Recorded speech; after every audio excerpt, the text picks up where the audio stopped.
Good morning, everyone. It's March 31st, 2020. We're still working on the Glass Menagerie.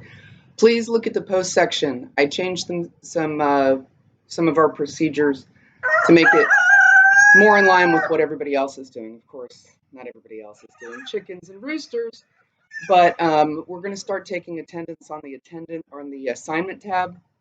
Every day there'll be an assignment that says attendance. You have to just click turn in so I know you're there. And there'll still be regular assignments, but the attendance assignment will be marked attendance so that I can take attendance that way. Yesterday I stopped in the middle of scene 4 because I thought it was a pretty important quote and I wanted to give you guys some time to think about it. Today I want to finish with scene 4 because I think scene 4 really gets to really the meat of the play. The end of scene 4 is really what the big issue is. The difference between Tom and Amanda, the difference between whether Tom stays or goes, whether he is beholden to himself or to his family, like when we read Mary Oliver's The Journey. So I wanted to finish up scene 4, read a bit to you, try to wrangle this chicken.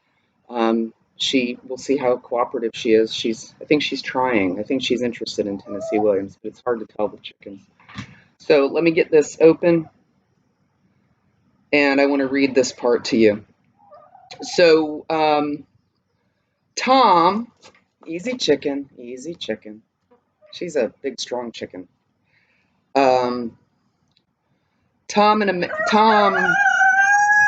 Amanda have made up, and one of the reasons they've made up is Tom has apologized, and Amanda wants him to find someone for Laura to date. She basically is pretty much aware that he's tired of living there and working in the warehouse, and she wants him to replace himself. In other words, she says she doesn't care about her, but she wants to make sure Laura is taken care of. And because uh, Laura is special, she's really having a tough time being independent. She dropped out of school because she was too nervous. It just wasn't her thing, and she really doesn't do much other than mess with her glass menagerie. So Amanda says that Laura has an idea that Tom's not happy here, and Amanda agrees. You do act strangely. I'm not criticizing. I understand that. I know your ambitions do not lie in the warehouse. That, like everybody else in the whole wide world, you've had to make sacrifices. But Tom, life's not easy. It calls for Spartan endurance. That's true. There's so many things in my heart that I cannot describe to you. I never told you, but I loved your father. I know that, Mother, says Tom. And you, when I see you taking after his ways, staying out late, and well, you have been drinking. Yeah, a terrifying condition. Laura says that you hate the apartment and you go out nights to get away from it. Is that true? And Tom says, no, but it is. Tom says, you say there's so much in your heart that you can't describe to me. That's true of me too. There's so much in my heart that I can't describe to you. So let's respect each other. And she interrupts him. But why, Tom? Why? Why are you always so restless? Where do you go nights? And Tom says, I go to the movies. Probably. Why do you go to the movies so much, Tom? And he says, I go to the movies because I like adventure. Adventure is something I don't have much of at work, so I go to the movies. I like a lot of adventure. Amanda says to him, you go to the movies entirely too much. Amanda says, most young men find adventure in their careers. And Tom answers, then most young men are not employed at a warehouse. And Amanda says, the world is full of young men employed in warehouses and offices and factories. And Tom asks her, do all of them find adventure in their careers? And Amanda says, they do, or they do without it. Well, that's something to pause on. if you do need adventure, if you're a person who craves adventure and excitement, and you're working in a warehouse, um, your choices are you do or you do without it. And, there are a lot of people who live their lives without that adventure. They maybe fill it with other sorts of adventure, living vicariously, I don't know, living adventureless lives that they're not really happy with. Maybe they turn to substance abuse or uh, other sorts of self abuse. But Amanda saying that people either find adventure working in a warehouse or they learn to live without it, that's kind of harsh. I'd like to think that there are ways you can find adventure if that was something you craved. Tom says, man is by instinct a lover, a hunter, a fighter, and none of those instincts are given much play in the warehouse. Amanda says, man is by instinct. Don't quote instinct to me. Instinct is something that people have gotten away from. It belongs to animals. Christian adults don't want it. What do Christian adults want then, Mother? And she says, superior things, things of the mind and the spirit. Only animals have to satisfy instincts. Surely your aims are somewhat higher than theirs, than monkeys, pigs. And Tom says, I reckon they're not. So again, Amanda trying to shame Tom for wanting more than a warehouse existence and living in a flat with his mother and sister. She is basically telling him he's a bad Christian. He's not a good person for wanting more than that in life. And there are lots of people who live their lives content with that sort of thing. But there are also lots of people who are not content with that sort of thing. They want more adventure, and the world isn't really set up to reward that kind of behavior necessarily.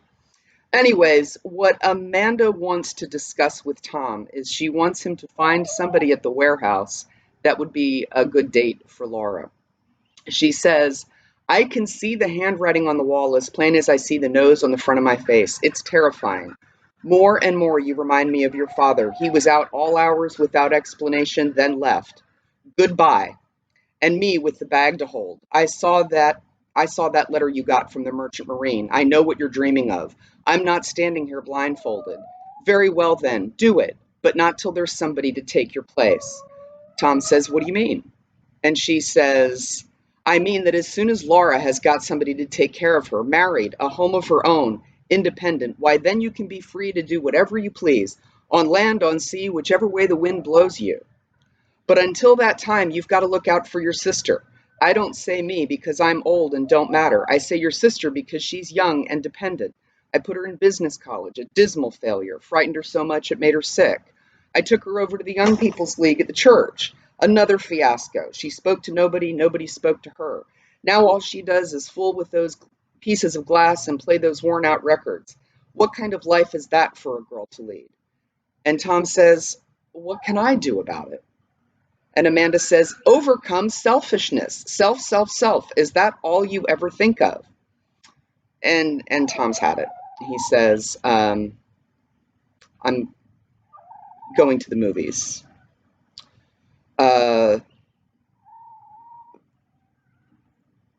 She wants him, or he's going to work, I'm sorry. She wants him to find some nice young man at the warehouse who is not a drinker for his sister to date. And she nags him about it until he basically says, fine, he'll do it. Because really, ultimately, what choice does he have? This is the only thing she's asking him to do. She knows he's planning on leaving. He's stuck. He's stuck. Just as a side note, this play by Tennessee Williams is considered to be semi-autobiographical. And what that means is that there's a lot of Tennessee Williams' own life in this play. Tennessee Williams, in real life, also had a sister who needed special care, and he left to pursue his writing and professional career, and she ended up being institutionalized. So A lot of this play is Tennessee Williams' response to his own difficulties and struggles in getting out of that 2x4 situation and getting out of that nailed up coffin without removing one nail. So I'm running close to 10 minutes. Please, again, as a reminder, changing the format for attendance. There'll be an assignment marked attendance for each day. Please click turn in on that so I can take attendance. Second, there'll be an assignment posted today with the chicken video with a question to answer, just a brief question, not a whole lot to do, and also a link to Scene 4 so you can read through it for some of those quotes. As always, miss you guys. Stay safe. Be kind to each other from a safe distance so you're not transmitting this virus. And I hope you're all well. Let me know in chat or in something if you need anything or have any questions. All right. Take care. DeLong out. See you guys. See you tomorrow.